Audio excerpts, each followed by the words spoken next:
Je vais nous présenter le programme que nous aurons ce soir. En première partie, nous aurons un exposé traditionnel, comme nous avons l'habitude d'avoir en Blanche, qui sera animé par votre grand sénateur que je suis. Après, on prendra un temps de prière. Et après cela, nous allons prendre un autre temps, parce que les serviteurs de Dieu vont défiler ici, pour nous parler de la part du Seigneur, des témoignages, tout autour des thèmes bien précis qu'ils vont animer. Nous aurons Papa Ringwood, nous aurons Papa Eloge, nous aurons Papa Serge ainsi que Maman Léger, son époux. Papa Thierry et Papa Eloge, tous devaient être des nôtres. Mais Dieu n'a pas permis, Dieu a fait les choses à sa manière. Et je sais qu'elles sont seules, nous serons toujours bénis, parce que là où est-ce qu'elles sont restées, elles soutiennent leur mari en prière. Et je sais que Dieu va leur faire du bien. Et je sais qu'il y a des bonnes choses pour tout un chacun de nous. Et après cela, on va prendre un moment d'atelier, où est-ce qu'on va se regrouper même en 2 groupes. Tout dépend du nombre qu'on sera. Parce qu'il y a beaucoup d'animateurs au milieu de nous qui vont animer ces ateliers. Où est-ce qu'on va parler, on va scruter ce qu'on a entendu ici et on va prendre notre temps à poser des questions et à chercher des éclaircissements. Je pense que les différentes personnes qui vont animer ces ateliers, Dieu sait pourquoi il les a choisis et ils vont nous faire du bien par la grâce du Seigneur. Et je sais que le Saint-Esprit est en ce lieu. Amen. C'est en ce, pendant qu'il y aura la première partie, tu as ta question. Bon, tu peux aussi poser ta question, hein, comme on a l'habitude au grand jeune, même à chaud. Mais si tu veux, ta question là, tu peux aussi l'écrire quelque part. Parce que pendant les ateliers, tu pourras utiliser ça encore comme argument pour alimenter, comment dirais-je, les échanges que nous aurons à tenir à cet endroit. Amen. Hein? Amen. Hein? Pose la question à ton voisin s'il est content d'être ici ce soir. Et tu peux même te déplacer. Est-ce qu'on a dit qu'il faut seulement que tu sois là-bas? Hein? Amen. Hein? Amen, amen. Merci. Il ne faut pas être comme le frère Samy qui boude la personne qui est à ses côtés. Non. Toi, sois gentil, sois simple. Salue la personne avec joie. Hein? Il ne faut pas bouder. Dis à ton voisin, ici on ne boude pas. Dieu même ne nous boude pas. Pourquoi moi je vais bouder? Amen. Hein? Bon, on va aller vite dans le vif du sujet de ce soir. Nous sommes en train de parler sur le thème central qui nous a accompagnés toute cette année, qui est « Réussir son mariage, c'est possible ». Et on avait commencé avec un point que je n'avais pas fini, mais j'aimerais reprendre cela pour qu'on puisse être dans la même longueur d'onde. Et dans « Réussir son mariage, c'est possible », on était en train de parler de quel homme pour quel mariage. Homme, pas homme en H minuscule, mais H majuscule. On parle de l'homme. Dans cet homme-là, il y a l'homme et il y a la femme. Et nous avions dit, la fois passée, quand on parlait sur ce sujet, on avait bien voulu poser des bases en définissant 2 concepts qui étaient la compatibilité et la reconnaissance. Et nous avions dit que la compatibilité était un caractère, un état de quelque chose qui est compatible, en accord avec quelque chose d'autre. Ça, c'est la compatibilité. C'est quelque chose qui est en accord avec quelque chose d'autre. On parle aussi de compatibilité d'humeur.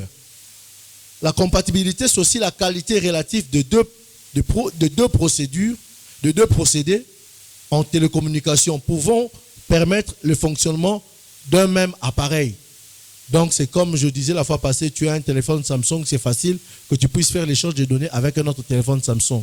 Voilà pourquoi vous vous rendez compte que si quelqu'un a un téléphone Apple, pour faire des échanges avec une autre marque, c'est souvent difficile parce qu'il n'y a pas compatibilité. On a parlé aussi que c'était la qualité relative de 2 ordinateurs dont l'un peut exécuter des programmes écrits pour l'autre sans traduction ni réécriture. Donc là, nos amis qui sont informaticiens comprennent bien. Donc c'est un logiciel qui peut passer dans cet ordinateur, qui peut passer aussi facilement dans notre ordinateur parce que les 2 ordinateurs sont compatibles. Et on avait parlé de la reconnaissance. On avait dit que c'est une action de reconnaître quelqu'un ou quelque chose. On avait dit que c'est une action de reconnaître quelque chose comme vrai ou réel. on parle là comme la connaissance d'un talent. On sait que celui-là chante bien. Le frère Yves qui était ici, il chante bien. On reconnaît qu'il chante bien. On reconnaît que le frère qui joue au clavier là-bas, le frère Patrick, il joue bien au clavier. On reconnaît que nos frères qui ont construit cette charpente l'ont bien fait. Donc, on reconnaît que ce sont des bons charpentiers. Et on a dit aussi que la reconnaissance, c'est l'action d'admettre qu'on est l'auteur ou le responsable d'une action. Et par là, on fait allusion comme la reconnaissance de son crime. Amen. Là, c'est pour les gens du droit. Reconnaître que tu as été coupable. Voilà pourquoi des fois, il y a des gens qui disent qu'on plaide coupable. L'autre qui dit, je plaide non coupable. Donc, il ne reconnaît pas être auteur du crime. Ça va? Et on peut dire aussi que c'est l'action de reconnaître que quelque chose est légitime. Quelque chose est légitime. Et cela, on peut dire, on reconnaît, par exemple, chez nous, que certaines personnes ont été instituées par la Constitution. Et comme étant président de la République, comme étant député national, and so on. On reconnaît ce titre-là à ces personnes. Amen. Hein? C'est clair? Ok. Et par rapport à la reconnaissance, on dit aussi que c'est un sentiment qui incite à se considérer comme redevable envers la personne de qui on a reçu un bienfait. La reconnaissance. Témoigner sa reconnaissance à quelqu'un. Non, c'est quelqu'un de bien. En tout cas, il m'avait fait du bien. Amen. Quand j'habitais à Panda, souvent, même des fois, cet homme était fatigué, mais il venait, il nous prenait ici, et il nous amenait, il nous laissait à Panda. Et là, je parle de Papa Thierry. Je reconnais qu'il m'aidait. Amen. Hein? Patrick, c'est faux? Merci. J'ai un témoin. Et on peut dire aussi que, par exemple, je reconnais que je suis l'auteur de telle ou telle autre chose. Amen. Hein? Je peins simplement le tableau pour qu'on puisse comprendre ces concepts, afin que quand on va entrer en profondeur, qu'on puisse avoir la même longueur d'onde. En droit, on dit ceci, c'est un acte unilatéral par lequel un État accepte de considérer qu'une situation ou un acte produit des effets juridiques. Par exemple, ainsi, on reconnaît la reconnaissance de l'État a pour conséquence la possibilité qui est ainsi ouvert à cet État d'avoir des relations avec une activité diplomatique. Qu'est-ce que je veux dire? Quand tu entres dans l'ambassade des États-Unis, ici en RDC, tu es aux États-Unis. Pourquoi? Dans la coopération bilatérale, on leur reconnaît cela, que cet endroit-là, ça représente les États-Unis. Amen. Hein? Quand tu y entres, tu es directement aux États-Unis. Mais où? Au Congo. Quand tu entres dans l'ambassade de la France, tu es directement où? En France. Amen. Hein? Et au niveau de l'armée, c'est la mission de recueillir des renseignements d'ordre tactique ou stratégique sur le terrain ou sur l'ennemi, nécessaires à l'évaluation des situations et à l'action des forces armées. Donc, des fois, quand il y a des situations compliquées, souvent on voit ça chez les Américains, ils survolent le territoire ennemi pour reconnaître où sont les rebelles, où sont les assaillants, où sont les troubles faits. Et ils utilisent des avions. C'est l'aspect de reconnaître si dans ce territoire-là, les choses sont bien ou les choses se gâtent. Et aujourd'hui, avec la technologie, on voit qu'on utilise les drones pour infiltrer. Et souvent, si vous regardez même comment est-ce qu'on avait attrapé Ben Laden, c'était dans ce même procédé. Il y avait des drones qui ont infiltré et un so on. Tout simplement pourquoi? Pour reconnaître la personne ou ceux qui sont en train de rechercher. En créant Adam, Dieu a dit qu'il n'était pas bon que l'homme soit seul. Il le fit dormir et de l'homme, il fit sortir la femme qui est Ève. La version parfaite d'Adam ne se retrouve plus en lui-même. Pourquoi? Parce que quand Dieu avait créé Adam, il avait dit ceci: créons l'homme à notre image, créons-le homme et femme. Mais quand cet homme a paru, il a paru en la personne d'Adam. Il y avait une seule personne. Pour voir Ève, il faille que l'homme s'endort et Dieu retire une côte. En réalité, il y a une opération qui s'est passée à cet endroit-là. L'homme en a retiré la côte pour faire la femme. Et l'homme est resté tel qu'il est resté. Il n'est plus resté à l'image que Dieu l'avait créé avant. Je ne sais pas si je me fais comprendre. À ce moment-là, on a attiré une côte, on a pris une côte et l'homme est devenu celui qui est aujourd'hui. Et comme aime bien souvent le dire un de mes aînés, quand tu n'es pas encore marié, bon, c'est ce qu'il disait pour un peu plaisanter, tu es comme un monstre. Pourquoi? Parce que tu n'es pas parfait. Tu n'es pas complet. Et voilà pourquoi il est important dans ce chemin-là de rechercher à te reconstituer. Il est important d'identifier la personne avec qui tu vas te marier ou reconnaître celle qui est appelée à être avec toi, à tes côtés. Amen, amen. Hey, ça passe. Très important. Parce que sur la terre, ici-bas, nous sommes pour accomplir le plan de Dieu. Nous ne vivons pas par nous-mêmes, mais nous vivons pour accomplir ce que Dieu attend de nous.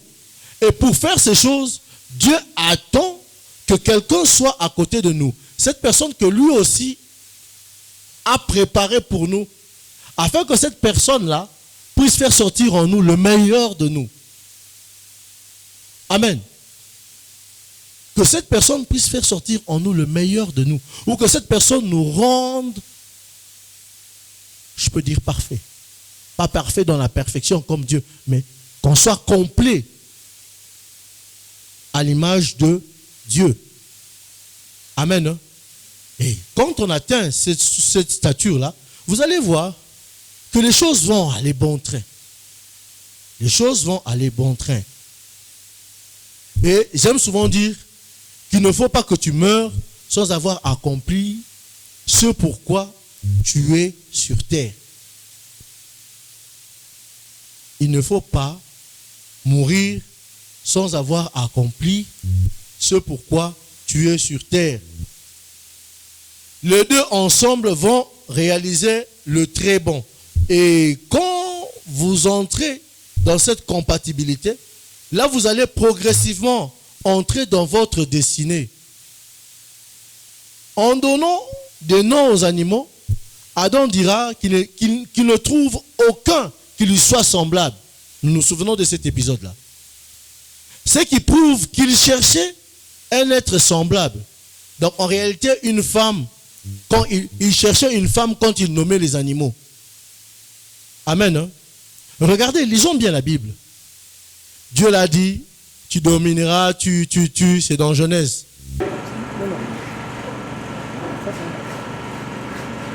Car en réalité, Dieu ne se trompe pas. Le divorce est repris dans la Bible, certes, mais seulement pour cause d'infidélité. Mais pire encore, Dieu est capable de résoudre toute difficulté. Amen. Amen. Dieu est capable de résoudre toute difficulté. Donc en réalité, ce n'est pas aussi un élément qu'on doit mettre au devant. Que je peux divorcer, que je peux... Non. Dieu est en mesure de résoudre toute difficulté. Tu as fait une erreur, tu réécris ton oui, tu veux réécrire ton oui, bien-aimé, laisse-moi te dire une vérité, que c'est une brèche que Dieu est en train d'ouvrir. C'est une brèche, pourquoi? Parce que tu as dit oui à une personne quelconque. Et ce oui-là, le ciel l'a entendu. C'est une alliance que tu as contractée avec une personne. Et je ne sais pour quelle raison, aujourd'hui tu veux dire que non, ce n'est pas la personne, tu veux répudier cette personne. Je ne sais pas si parmi nous il y a des personnes qui travaillent dans la construction ou qui ont l'habitude de bricoler à la maison. Essaye voir de mettre un papier peint sur le mur et cherche à arracher ce papier peint-là. Tu verras que quand il va quitter le mur, ça ne sera pas facile.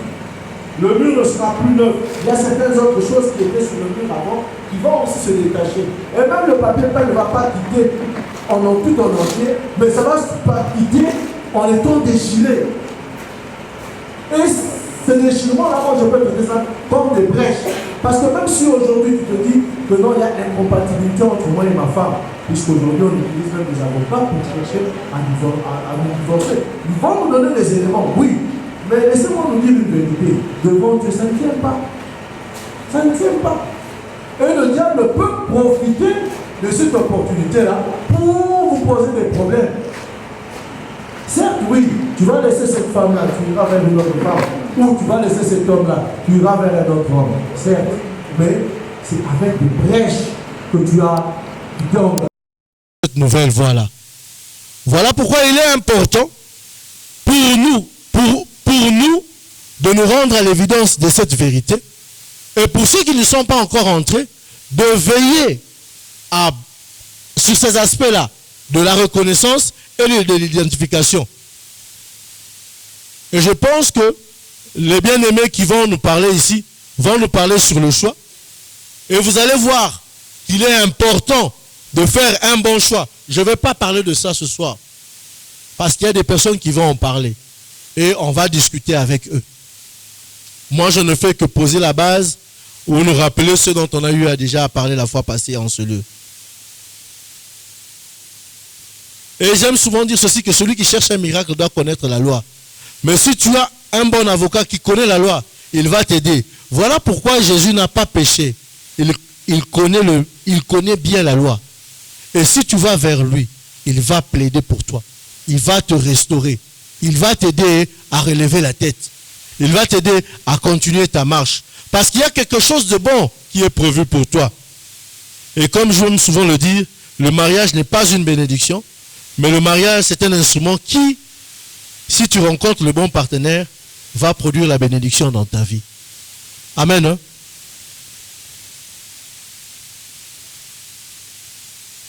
Comme je le disais, si devant ton conjoint, tu te sépares, en tout cas, bien aimé, tu es une cible pour l'ennemi. Voilà pourquoi on doit éviter ces choses-là. La reconnaissance, c'est l'acte par lequel les gens deviennent compatibles. Si tu reconnais la personne, cet élément-là peut t'aider à rechercher la compatibilité ou une harmonisation entre toi et ton conjoint. Voilà pourquoi il est important de veiller sur ces éléments-là. Et moi, j'aime souvent dire pour nous qui sommes mariés, la parole de Dieu, elle est bonne parce qu'elle nous dit de racheter le temps car les jours sont mauvais.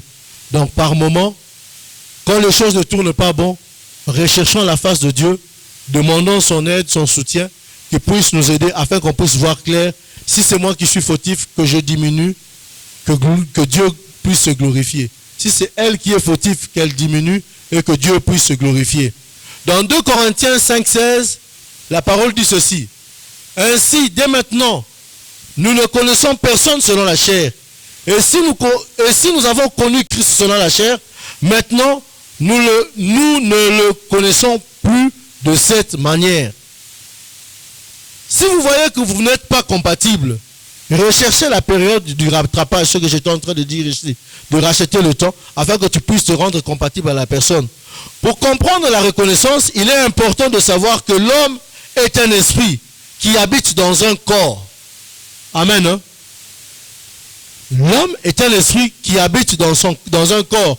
En réalité, tu vas te rendre compte que par moment, quelqu'un peut te parler.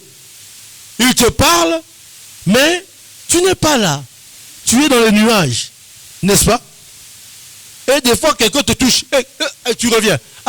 Non. En réalité, ce que nous sommes est en nous. Et les yeux ne sont qu'une fenêtre qui nous permet de voir. Les oreilles ne sont que des portes qui nous permettent d'entendre. Mais notre vrai être, ce n'est pas ce corps, mais c'est la personne qui est à l'intérieur de nous. Et c'est cette personne-là qui a été créée à l'image de Dieu. L'être qui est à l'intérieur de nous. Et c'est celui-là même qui a été créé à l'image de Dieu, comme j'étais en train de dire ici en ce lieu. Dans Genèse 1, Dieu a dit qu'il a créé l'homme. 26, partie A. Puis Dieu dit, faisons l'homme à notre image, selon notre ressemblance. Dieu créa l'homme à son image. Il le créa à l'image de Dieu. Il le créa l'homme et la femme. C'est ce que j'avais dit au commencement là-bas. Donc, Dieu, la parole de Dieu nous dit quoi? Dieu est esprit. Amen. Hein? Celui qui l'adore, l'adore. Et en... Donc, en réalité, cette ressemblance-là que nous avons de Dieu, ce n'est pas ce corps, mais c'est l'esprit qui est en nous. Amen. Hein? À savoir que l'homme est tripartite. Il y a l'esprit, l'âme et le corps. Maintenant, la ressemblance que nous avions de Dieu, c'est l'être intérieur. Ce n'est pas l'être extérieur. Voilà pourquoi souvent nous disons ici, ne vous fiez pas aux apparences. Amen. Hein? Ne nous fions pas aux apparences. Mais recherchons ce qui est à l'intérieur.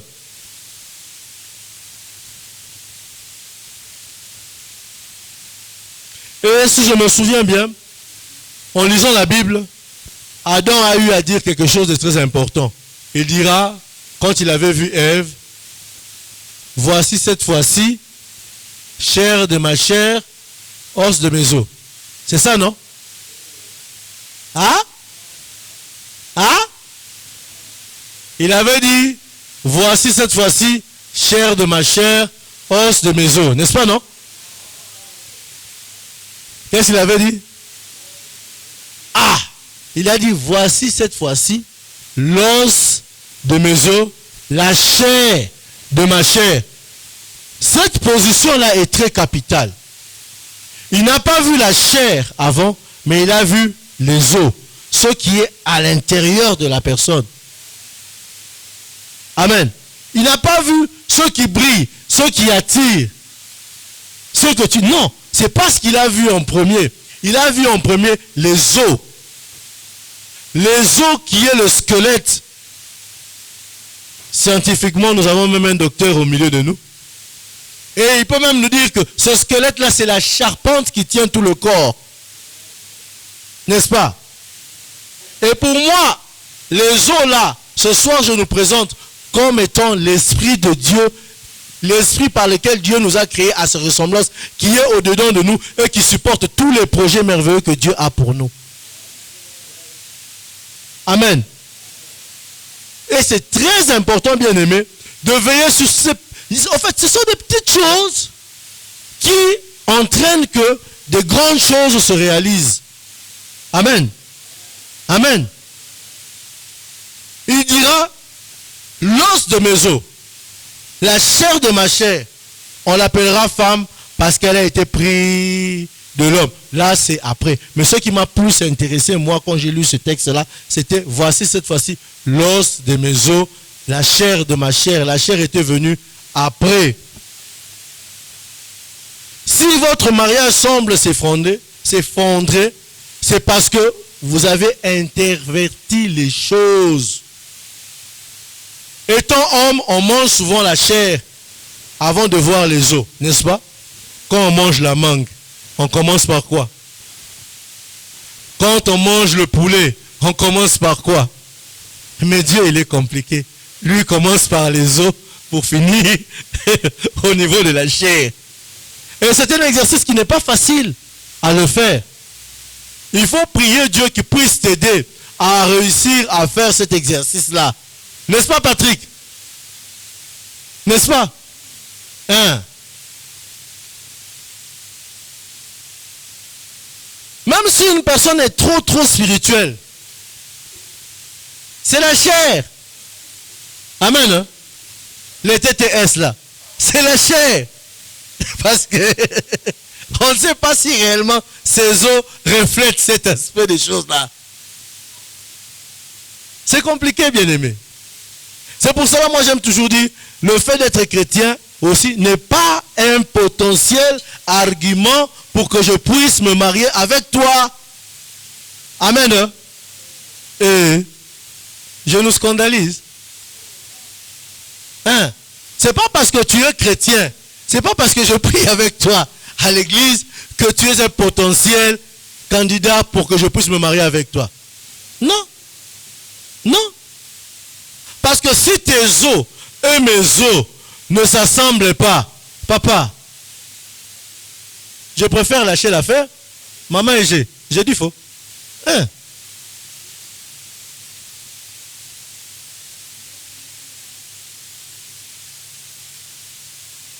Comme j'aime souvent le dire. Dans Proverbe 3, 31, on dit ceci: ne porte pas envie à l'homme violent et ne choisis aucune de ses voies. Souvent, parce qu'il est chrétien, on perd de vue de reconnaître certains comportements cachés en cette personne qui peuvent nous nuire demain. Mais parce qu'on se dit qu'on est chrétien et que tu vois que le Seigneur ne l'a pas encore changé, comme toi tu vas assister le Saint-Esprit à changer la personne, bon courage, continue, il n'y a pas de problème. Jésus est au contrôle, tu vas changer cette personne. Je ne dis rien. Je ne dis rien. Dans Genèse 24, 10, la Bible dit ceci. En fait, dans la Bible, il y a une personne qui m'a toujours touché, qui m'a toujours fait du bien, qui a toujours été un exemple pour moi en bien. Dans le mariage, c'est Isaac. Si vous regardez, cet homme-là est allé à s'enrichissant.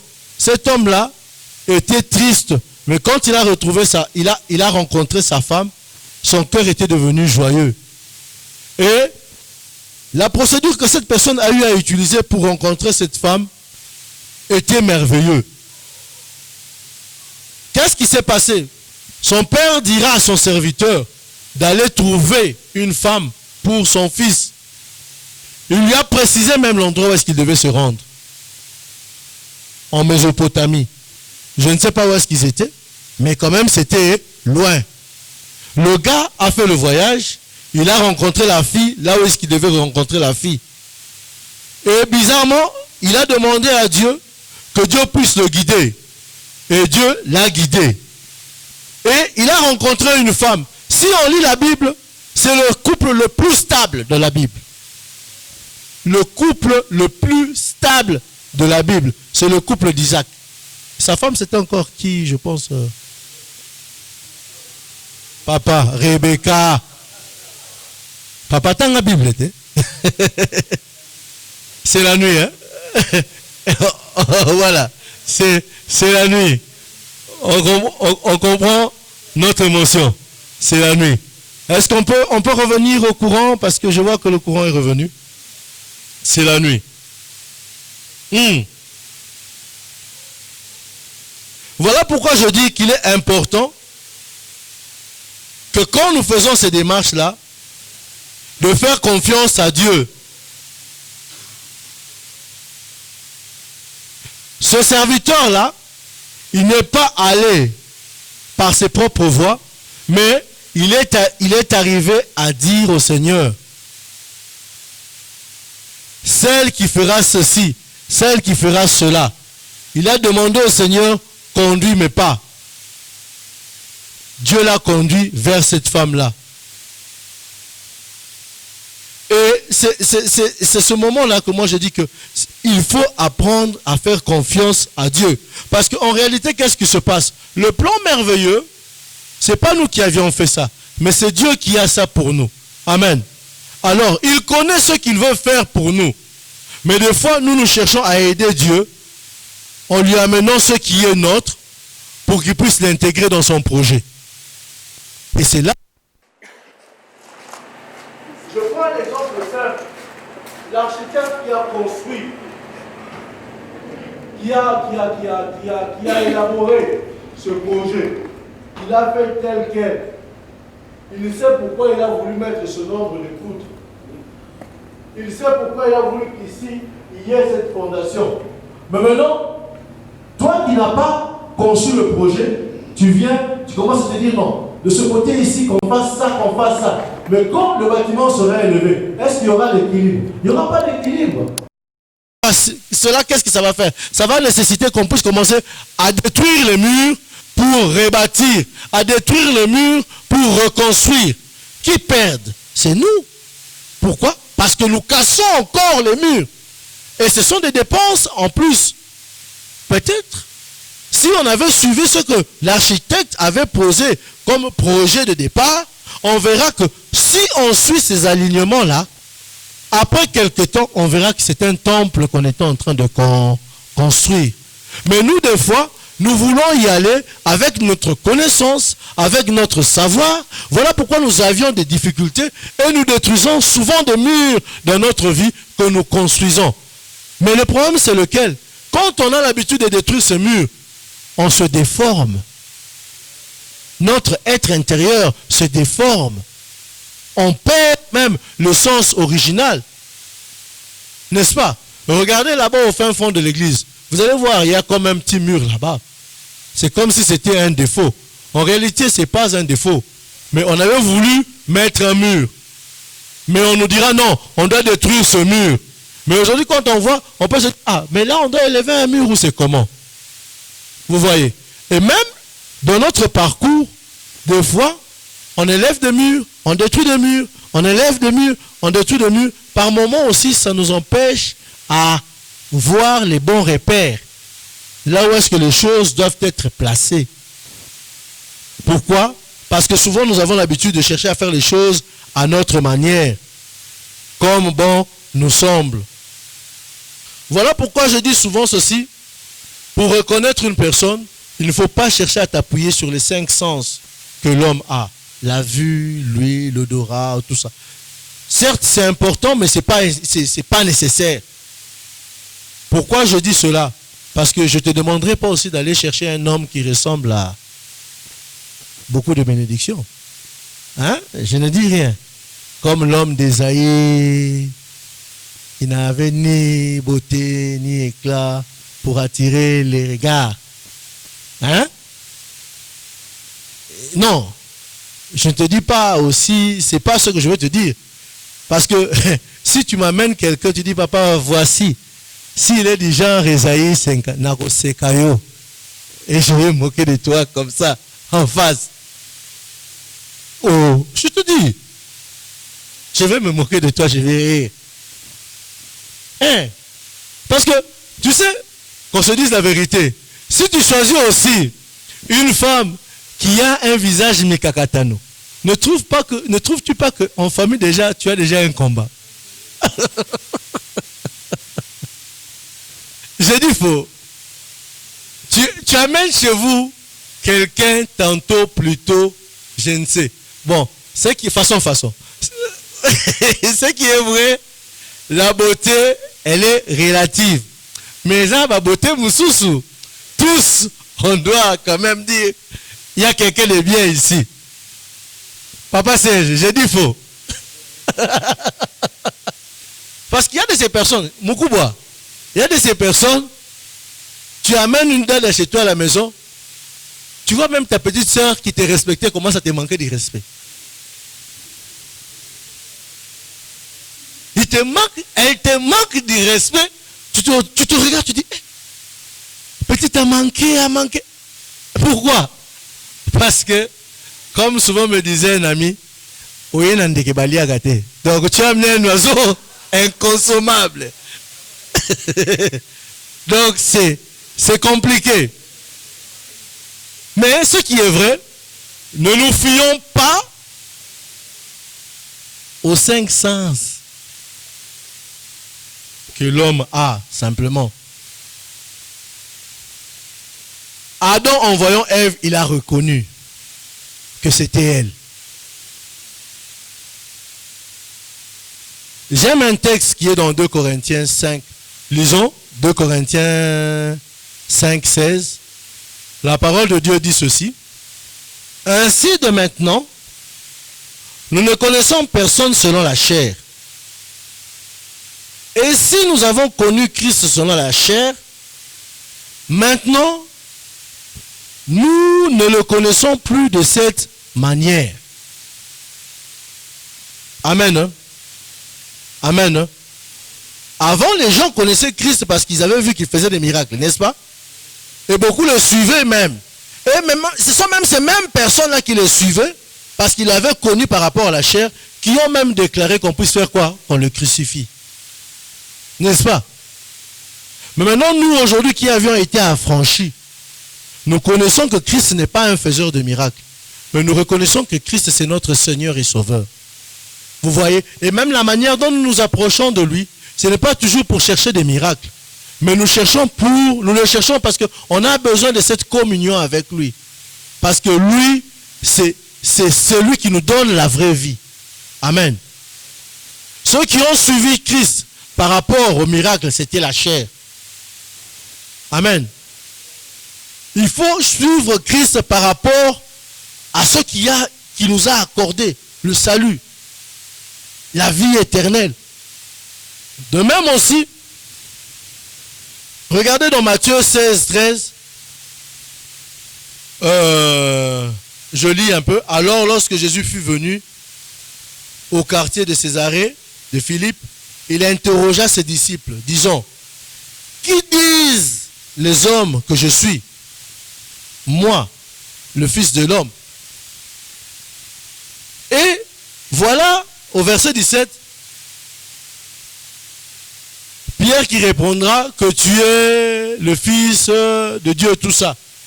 Et Jésus répondant lui dit, tu es bienheureux Simon, car ce n'est ni la chair ni le sang qui t'ont révélé ma vraie identité. Mais c'est mon Père qui est dans les cieux qui t'a révélé le vrai être que je suis. Amen. Et il dira que c'est sur cette pierre que moi je bâtirai mon église. Pas pierre de pierre, mais sur la connaissance que tu as de moi, que moi je bâtirai quoi? L'église. Quelle connaissance as-tu de la personne avec qui tu vas te marier? Pour bâtir l'édifice de Dieu. Amen. Pour réaliser les projets que Dieu a ou veut réaliser avec toi. C'est ça le plus grand problème. Et si on comprend ces choses, nous allons voir que l'édifice que nous allons bâtir sera équilibré. Il faut que tu sois révélé par Dieu que c'est la personne. Amen. Amen. Avec l'aide du Saint-Esprit. Je ne sais pas, pour moi, cela a été le cas. Papa Thierry, pour vous, cela aussi a été le cas. Éloge, cela aussi a été le cas. Bon, maman et j'ai entendu papa Ming, maman et j'ai, cela aussi a été le cas. D'une manière ou d'une autre, Dieu va nous le dire. Que c'est lui. Mais il faut faire aussi attention. Par moment, ça peut être lui, mais avant le temps. Avant le temps, ce n'est pas le temps. Parce que si c'est avant le temps, il est encore brut. Et si tu entres avec lui dans cette brutitude-là, tu vas en baver. Tu vas en baver. Parce que Dieu ne l'a pas encore modélé comme il veut le modeler. N'est-ce pas? Et pour pareil cas, qu'est-ce qu'il faut faire? Il faut aussi attendre, être patient. Mais si c'est lui et que c'est le temps, Dieu va se glorifier. Et moi j'aime souvent dire, un héritage, quand tu n'as pas encore atteint l'âge pour que tu puisses acquérir cet héritage, ça ne t'appartient pas. Ce n'est pas pour toi. Si tu le prends, tu voles. C'est comme une mangue qui n'est pas mûre. Tu cherches, tu veux manger une mangue, tu manges une mangue qui n'est pas mûre. si tu la manges, laisse-moi te dire, bien-aimé, tu auras des problèmes avec tes dents. Combien même que c'est un fruit, mais tes dents vont s'agacer.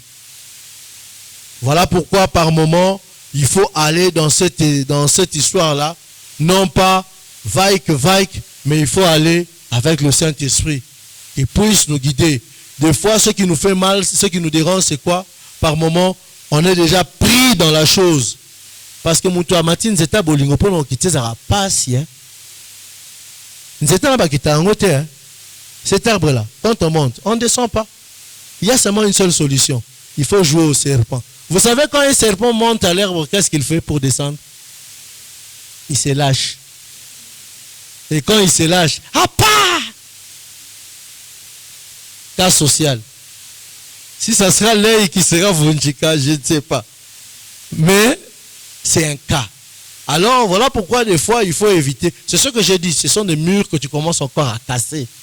C'est suite à ça que je nous demande vraiment, prenons notre temps avant de nous lancer dans cette affaire.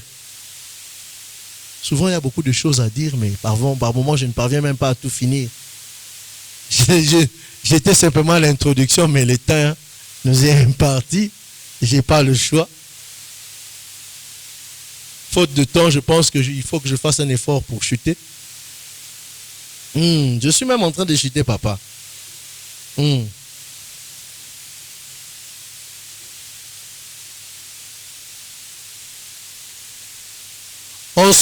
Par rapport à ce que je viens de nous dire ici, j'aimerais seulement nous dire une vérité. Il est important pour reconnaître la personne d'entendre Dieu te parler. Amen. Pour reconnaître ou identifier la personne, il est important d'entendre Dieu te parler. Je ne sais pas c'est quoi ton cas ce soir. Je ne sais pas où est-ce que tu te retrouves ce soir. Ou c'est quoi ta situation ce soir. Mais il est important, je pense, que pour tout un chacun de nous. Samy, tu peux passer au piano, s'il te plaît? Il est important pour tout un chacun de nous de se regarder encore et de demander à Dieu son aide afin qu'il puisse nous aider à ne pas tomber dans les pièges de nos yeux, de nos oreilles, de notre bouche, ou que sais-je encore. Et que quand la question nous sera posée, ou que quand tu verras la personne qui t'est assortie, que tu puisses avoir cette facilité ou cette simplicité d'esprit de reconnaître la personne. Et que s'il faudrait que tu puisses poser l'acte qu'il faut poser, mais que tu poses cet acte, non pas par rapport à ta propre connaissance ou à tes propres compétences, mais que tu puisses le faire avec Dieu. Parce que quand on fait un choix avec Dieu, c'est meilleur que de faire un choix seul. Quand on choisit avec Dieu, on se laisse guider par Dieu, particulièrement par rapport à cette institution qui est le mariage, eh bien, il y a toujours des bonnes choses qui sont sur le chemin. Je ne sais pas quel est ton cas, mais j'aimerais bien que tu puisses te courber dans la prière et demander le soutien du Seigneur. Pendant que le frère est en train de jouer au clavier, toi et moi, nous allons nous courber dans la prière et demander que Dieu nous aide. Demander que Dieu nous assiste. Nous qui sommes déjà mariés, que Dieu puisse nous aider à faire sortir le meilleur de notre conjoint. Parce que ce que Dieu attend de nous, la réussite du mariage, c'est que quand ce mariage produit des fruits et que ces fruits glorifient Dieu. Amen. Parce qu'on a vu des sœurs qui étaient des ferventes servantes de Dieu. Avant le mariage, après le mariage, Bakota chambre froide, on ne les voit plus. On voit des frères qui étaient des fervents serviteurs de Dieu, tout feu, tout flamme. Mais depuis qu'il a commencé, il s'est marié dans le champ de Dieu, on ne sait plus le voir. Mais nous allons prier pour que Dieu puisse nous aider à garder le cap, qu'on puisse continuer à évoluer et qu'on puisse aider notre partenaire à s'émanciper au devant du trône de grâce de Dieu. Et que le fruit que Dieu lui fera porter soit manifeste et vu et consommé de tous.